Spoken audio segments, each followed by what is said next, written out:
Last পুরস্কার এই রোজার আগের 3-4 দিন আগে।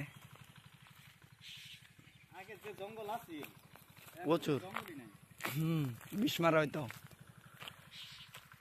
এই সাইডে ইয়ারা দেয় দুলিরা দেয় না।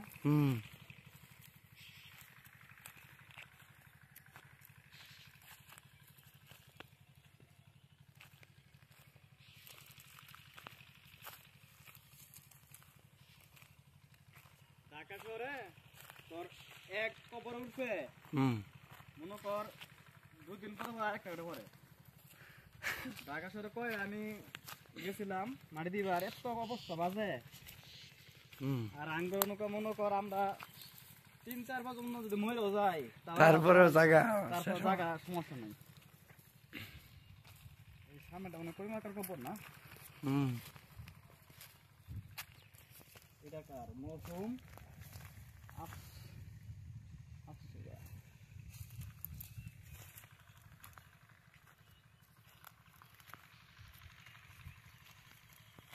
দাদির কবরটা দিব।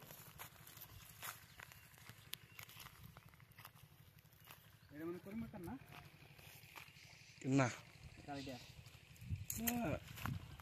7,000 ডার জেডির জিডির পরিমাকারটা কোন দিকে ছিল এর কবর এদিকে কোন সাইডে মনে এর কবর মানে হয়ে গেছে না অনেক দিন তো হয়েছে। রামগড় ফৌজু জানার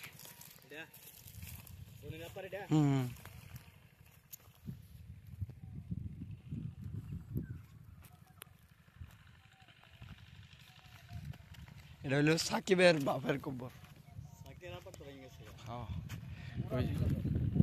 বাবুল জেলার কবর যেটা এটা জায়েদ ভাইয়ের বাপের কবর মুক্তিযোদ্ধা।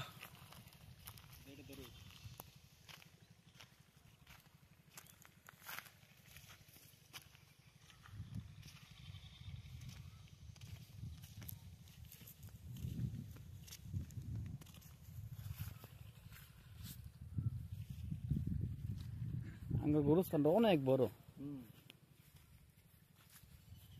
কত বড়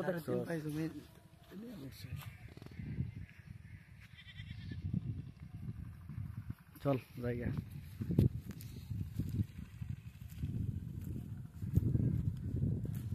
আগে যে আছিল চীনা চৌক আছিল যত জঙ্গল আছিল এখন সাপ টাপ করে অনেক সুন্দর হয়েছে। এখন এই নৌকা একটা মনে কর বাতি টাতি ফিট করে দিলে বাতি তো হয়েছে হ্যাঁ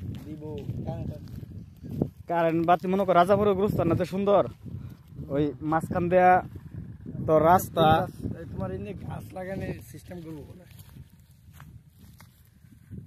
সুন্দর চলবে তোমার হবো পাথর হবো আর কি দিয়া দৌড় করতে পারে। একমাত্র আঙ্গুর গুরুস্থানের তোর মৃত সংখ্যা কম আর জায়গা অনেক বড় সৌন্দর্য আছে। এতে মনে কর পুরোটা বাউন্ডারি করে দিলে এই সাইড দিয়ে বাউন্ডারিটা ভালো নাই। এই সাইডের বাউন্ডারিটি মাপ নিয়ে গেছে তো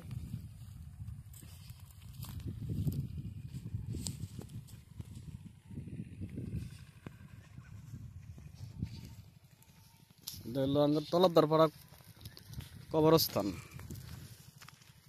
অনেক বড়। জীবনের শেষ ঠিকানা এই জায়গায় সবারই হবো।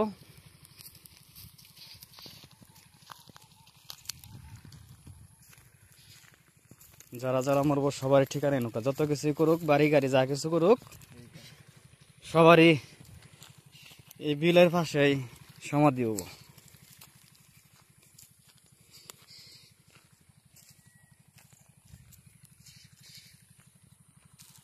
এটা কি মরহুম হাবিবুর রহমান ইয়ার বাহারটা না